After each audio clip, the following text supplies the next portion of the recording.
विचार करना है आपको, दोस्तों से बचो। उस आदमी ने मुझे बताया कि महाराज मैं शराब पीने लगा और ऐसा आदी हुआ, शराब का ऐसा आदी हुआ कि अब शराब के बिन जीना मेरा मुश्किल हो गया।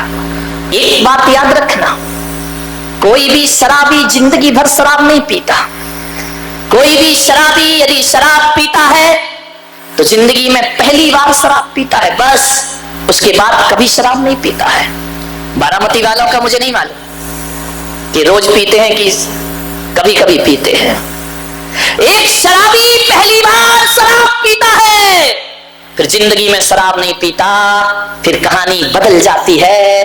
पहली बार में तो आदमी शराब पीता है, उसके बाद शराब आदमी को पीना प्रारंभ कर देती है। आदमी सोचता है कि मैं घूंट घूंट पीकर बोतल खाली कर रहा हूं, लेकिन शराब कहती है पागल, तू क्या मुझे खाली करेगा, मैं तेरी जिंदगी को खाली कर रही हूं। ध्यान रखना, शराब पीती है फिर आदमी को। वो आदमी शराब पीने लगा, बेहोश हो गया। नादान है वो लोग जो कहते हैं कि शराब पीने के बाद आदमी बेहोश होता है, लेकिन मैं पुलक सागर कहता हूं कि शराब पीने के बाद आदमी बेहोश नहीं होता, बल्कि जो बेहोश आदमी होता है वही शराब पिया करता है, वही नशा पिया करता है, जिसे होश ही नहीं है जिंदगी का। आप बताइए, सिगरेट के पॉकेट पे लिखा है सिगरेट पीना स्वास्थ्य के लिए, चेतावनी लिखी है, सिगरेट पीना स्वास्थ्य के लिए हानिकारक है, और उसके बाद भी आदमी पी रहा है, तो बताओ वो होश में है या बेहोश आदमी है? ध्यान रखिए, लिखा है, चेतावनी लिखी है। गुटखा में लिखा है कैंसर, बिच्छू बना है, उसके बाद भी खा रहा है, तो बेहोश आदमी है, होश वाला? ये गुटखा खाने वाले, जय हो तुम्हारी, इनका मुंह देखो इतना अच्छा लगता है, भगवान ने तो मोती जैसे दांत दिए थे। ये गुटखा खाते ऐसा मुंह सड़ाते, ऐसा मुंह सड़ाते हैं, इनके दांतों का रंग मालूम है कैसा होता है? गुटखा खा के कलर ही बदल जाता है, रंग बदल जाता है। गुटखा खाने वालों का मुंह के दांतों का रंग ऐसा लगता है जैसे म्युनिसिपालिटी के सुलभ शौचालय की वो होती है ना कमोड, जो बरसों से साफ नहीं हुई हो, उसके रंग में और इनके दांतों के रंग में कोई अंतर नहीं हुआ करता है, वही रंग हो जाता है इनका। ध्यान रखना, विचार करना, आपको सोचना है कैसे मोतियों जैसे दांतों की बर्बादी कर लिया करते हो। क्या मिलता है गुटखा चबाने से? भेड़ बकरियों की तरह आदमी रोटी खाता है, पेट भर जाता है, लेकिन बकरी खाती है, फिर पत्ते चबाती है, पत्ते चबाती। ये तम्बाकू क्या पत्ता ही तो है ना, उसे चबाते रहते हो। गलती से इंसान बन गए, बनना तो तुम्हें कुछ और था। ध्यान रखिए, मान्यवर सोचिए, गुटखा खा रहे। पहले लोग मेरे दर्शन को आते थे, शिखर जी जाते थे, सड़कों पे चावल पड़े मिलते थे, अक्षत पड़े मिलते थे, चंदन पड़ा मिलता था, केसर पड़ा मिलता था। अब जाओ तो क्या पड़ा मिलता है? बोलो, ऊंचे लोग, ऊंची पसंद माणिक चंद, ऊंचे लोग ऊंची पसंद मूर्ख चंद। ध्यान रखिए, विचार करिए। गुटखा खा रहे हैं, गाल जला रहे हैं, बीड़ी पी रहे हैं, वाह बीड़ी मौत की सीढ़ी। ध्यान रखना, गुटखा खाओ, गाल जलाओ, जल्दी जाने की तैयारी है ना, अरे इज्जत की मौत मरो मेरे भाई। ध्यान रखना, ये सुरा सुंदरी के शौकीन जीवन के अंत में कुत्ते की मौत मरा करते हैं। ध्यान रखिए, और मैं आज जो प्रवचन कर रहा हूं, मैं नहीं चाहता कि कोई समाज का व्यक्ति कुत्ते की मौत मरे। मरना है तो अरिहंतों की मौत मरो और संतों की मौत मरना तो है ही जिंदगी में। ये डॉक्टर साहब बैठे हमारे अध्यक्ष जिनसंगम तीर्थ के, सिगरेट पीते थे, एक हटी नहीं कि दूसरी आ गई, बता, एक हटी नहीं दूसरी आई, दूसरी हटी नहीं तीसरी आई, बिना सिगरेट के काम नहीं, अगरबत्ती का ठिकाना नहीं, यही अगरबत्ती चढ़ती थी। अब सिगरेट क्या है, बीड़ी क्या है? एक बात बताइए, सिगरेट में एक तरफ तो आग जलती रहती है, दूसरी तरफ फिल्टर लगा होता है ना। अब एक बात बताओ, उस सिगरेट को आदमी मुंह में लगाता है। मैंने कहा यार ये क्या जिंदगी है कि आदमी जलती हुई सिगरेट मुंह में लगाता है। मुंह में लगाने का मतलब है मुखाग्नि है। अब ये अवसर तो लड़के को दो, तुम काहे को अपने हाथ से अपनी जिंदगी को मुखाग्नि देते हो, काहे को अपनी जिंदगी को जला रहे हो, बर्बाद कर रहे हो। डॉक्टर साहब ने बताया, उनकी एक बेटी है पूना में, डॉक्टर है वो भी। उसने एक दिन डॉक्टर साहब से कहा, पापा मरना तो एक दिन सबको है, आज मरो या कल मरो, मरना तो है ही। लेकिन पापा मैं चाहती हूं मृत्यु तो एक दिन आपकी भी होगी, लेकिन मैं चाहती हूं कि मेरे पापा ऐसे ना मरे कि पलंग पर तड़प तड़प के उन्हें मरना पड़े।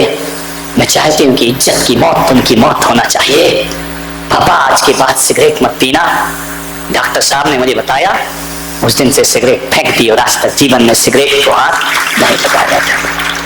मान्यवर सोचिए, कैसी जिंदगी को हम बर्बाद करते हैं अपनी। कोई सिगरेट पी रहा है, कोई पान मसाला खा रहा है, उसके बाद चौके में आते हैं, मन शुद्धि वचन शुद्धि काहे की शुद्धि। मुंह तो कचरा घर बना रखा है, ध्यान रखना।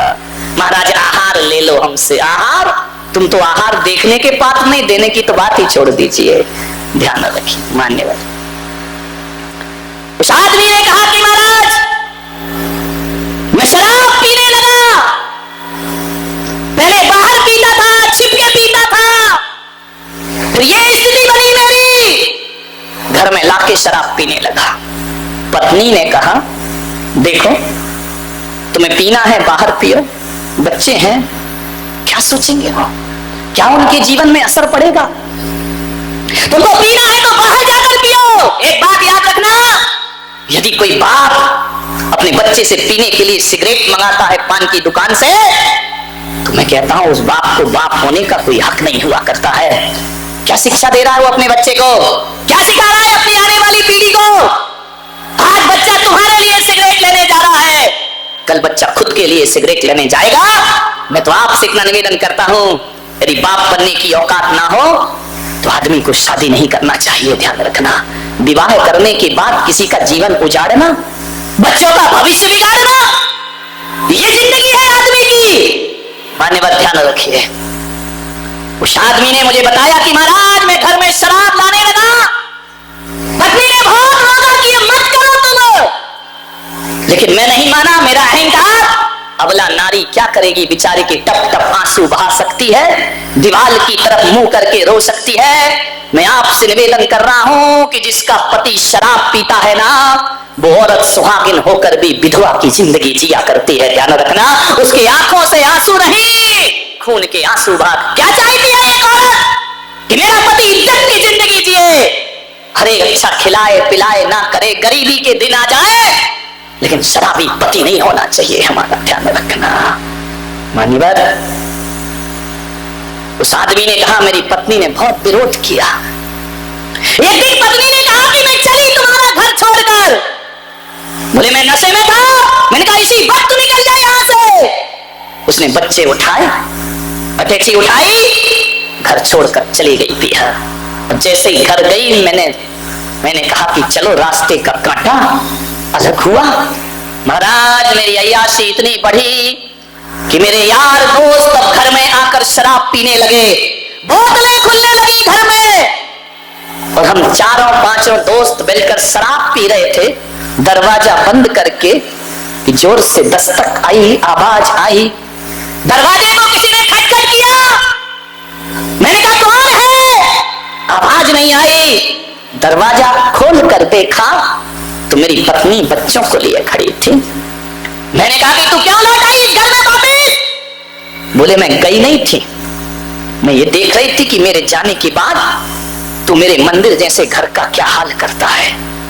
जैसे ही पत्नी अंदर आई और उसने देखा कि टेबल पर बोतलें हैं, जाम रखे हुए हैं, उसने मेरे दोस्तों का अपमान किया कि तुमको शर्म नहीं आती है, किसी का घर जाकर उजाड़ते हो, मेरे घर को शराब खाना, निकल जाओ मेरे घर से बाहर।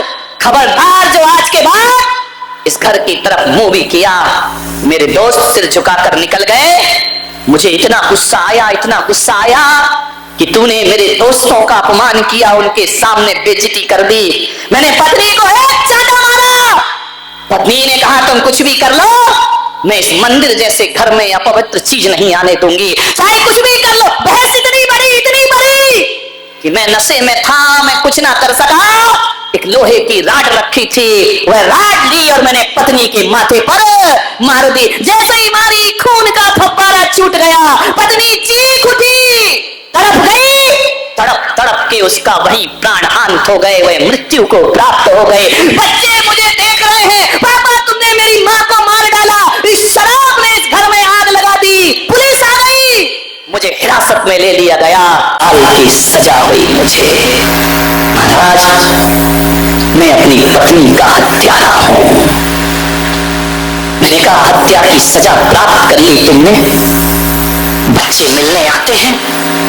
बोले एक बार मैंने बच्चों को खबर भेजी कि मेरे बच्चों, मुझसे गलती हुई, मुझसे मिलने आओ। बच्चों ने जवाब भेजा कि जब माँ चली गई और तुम जेल में हो तो हम तो यतीम का जीवन जी रहे हैं, हम तो अनाथों का जीवन जी रहे हैं। और जब हमें पालने की औकात नहीं थी तो जन्म देने का हक किसने दिया था तुम्हें? आज तुमने हमारी जिंदगी दलदल में कर दी है। दोनों बच्चे मेरे छोटे छोटे 14 साल पहले। महाराज, उन बच्चों ने हमें संदेश भेजा कि जब हमें तुम्हारी जरूरत थी तब तो तुम जेल में जिंदगी गुजार रहे थे। जब हमें माँ की जरूरत थी तुमने हमसे माँ छीन ली। जाओ उनसे कहना हम ऐसे बाप की औलाद कहलाना नहीं चाहते जो हमारी माँ का हत्यारा हो और शराब पीता हो। जाओ, हमने खबर भेजी मिलने आओ, तो बच्चों ने कहा हम ऐसे बाप को बाप का दर्जा नहीं देते हैं। हमने अपनी जिंदगी बना ली और ऐसे बाप को हम बाप कहने को तैयार नहीं है। हम बिना बाप की जिंदगी गुजार लेंगे, लेकिन तुम्हारे लिए हमारे घर में कोई स्थान नहीं है। ध्यान रखिए, औलाद देखना नहीं चाहती ऐसे बाप को। कौन देखना चाहेगी? जो उनकी माँ का हत्यारा बना हुआ हो। कोई चले नहीं हमारी जिंदगी में, और जब हमसे कोई लिखवाता है, हम पढ़े लिखे, जब पूछा गया पिता का नाम क्या है, तो पिता का नाम बताने में हमें शर्म आती है। अनाथ कहलाने में हमें गर्व महसूस हुआ करता है कि हमारा कोई नहीं है। ध्यान रखिए महाराज, अब इस उम्र में मैं कहां जाऊंगा? बाहर निकलकर 14 साल में तो मैं सब कुछ भूल गया। मेरी गुजारिश है, आप मुझे इसी जेल में पड़ा रहने दीजिए। मानवर, एक शराब, एक नशा जिंदगी के क्या हाल करता है, आपको सोचना है। क्यों पीता है आदमी शराब? एक आदमी से मैंने शराबी से पूछा कि तू शराब क्यों पीता है? फिल्मी अंदाज में आ गया, बोले मुझे पीने का शौक नहीं, पीता हूं गम भुलाने को। मैंने कहा बेवकूफ, इस शराब पी के गम भूल जाता है तू? बोले जब तक नशा है तब तक तो भूल जाता हूं। मैंने कहा पागल, शराब पी के जब तक नशा है तब तक भूल जाता है। अरे माना कि पीने से तो थोड़ी देर के लिए नशे में सब भूल जाता है गम को, लेकिन तेरा पूरा परिवार जिंदगी भर के लिए गम में डूब करके मर जाया करता है। क्षणिक सुख के लिए पूरे परिवार को गम की जिंदगी देना, बोलिए आप सोचिए, थोड़ी देर को तुम गम मुक्त हो जाओगे, पूरा परिवार गम में डूब करके मर जाया करता है। क्या शराब शब्द 3 अक्षर से बना है, श रा ब, तीनों को जानते हैं। सा का अर्थ होता है जो सड़ाती है, रा का अर्थ होता है जो रुलाती है, बा का अर्थ होता है जो बर्बाद करके जाती है। जो सड़ाए रुलाए बर्बाद कर जाए वही शराब कहलाया करती है। ध्यान रखिए, शराब का जब जन्म होता है तो अंगूरों को सड़ना पड़ता है। शराब का जब जन्म होता है अंगूर को सड़ना पड़ता है, और शराब का जब अंत होता है तो पीने वाले को सड़ना पड़ता है। ध्यान रखिए।